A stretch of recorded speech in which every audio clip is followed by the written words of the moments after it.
राम अवतार सैनी जी, हमारी पार्टी के विधायक शाहिद मंजूर, रफीक अंसारी जी, अतुल प्रधान, गुलाम मोहम्मद साहब, पार्टी के हमारे अध्यक्ष विपिन जी और यहाँ बहुत सारे साथी, सभी बुजुर्ग पत्रकार साथियों, बड़ी दुख की घड़ी में आपके बीच में बहुत दुख की घड़ी में आपके बीच में आने का मौका मिला है। हमें दुख इस बात का है जहां समाजवादी लोग हम सब आपके दुख में शामिल होने आए हैं, वहीं जो दर्दनाक और बहुत दुखद घटना हुई है हम सभी लोग उसकी निंदा करते हैं। आज जब हमारे बीच में मनीष सैनी, लक्ष्य सैनी, लक्ष्मी, महेंद्र सैनी, प्रशांत सैनी, हिमांशु नहीं है, वहीं हम उनको श्रद्धांजलि भी देते हैं और भगवान से यही प्रार्थना करते हैं कि इस दुख की घड़ी में उनके परिवार को दुख सहने की शक्ति दे। असली दुख उन परिवारों के बीच में होता है जिन्होंने कुछ खोया है।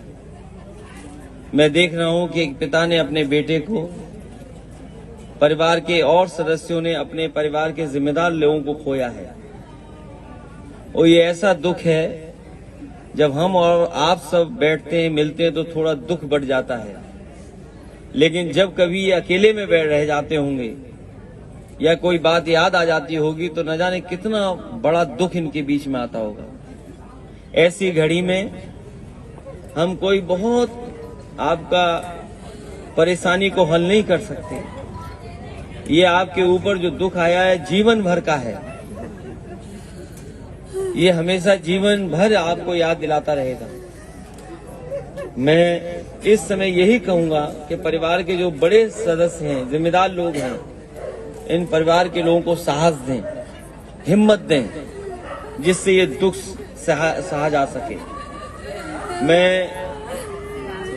सरकार में नहीं हूं और हमारी पार्टी के लोगों की सरकार नहीं है, लेकिन जिस तरीके से विधायक जी ने कहा और उनके साथी सहयोगियों ने कहा कि पार्टी की तरफ से मदद होनी चाहिए, तो हम पार्टी की तरफ से जिन परिवार के सदस्यों ने अपने परिवार के सदस्य को खोया है उनको 2 लाख रुपए से मदद करने का काम करेंगे और घायलों को 25-25 हजार रुपए भी पार्टी से देने का काम करेंगे।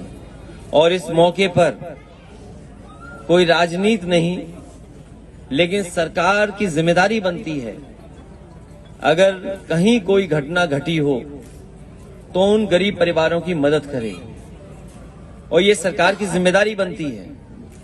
और इस सरकार की जिम्मेदारी और इसलिए बढ़ जाती है कि कांवड़ की यात्रा में या किसी भी धार्मिक कार्यक्रम के लिए कई मीटिंगें करते हैं, ऊपर से लेकर के नीचे अधिकारी आपस में तय करते हैं कि कांवड़ की यात्रा कैसे सुरक्षित चल सके, कैसे श्रद्धालु लोग अपने स्थान से जाएं और घर वापस लौट आएं, सुरक्षित कैसे पहुंचें।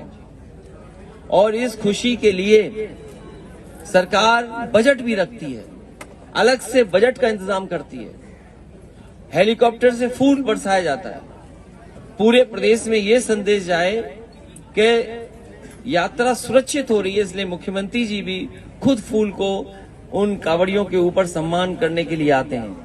मेरी यही सरकार से मांग है, मैं आज भी मांग कर रहा हूं पत्रकार साथियों के सामने, और जब अभी सदन चलेगा उस समय में मांग करूंगा कि जिन परिवारों ने अपने सदस्यों को खोया है उन्हें 1 करोड़ रुपए से सरकार मदद करे और उन परिवार के एक सदस्य को सरकारी नौकरी दे।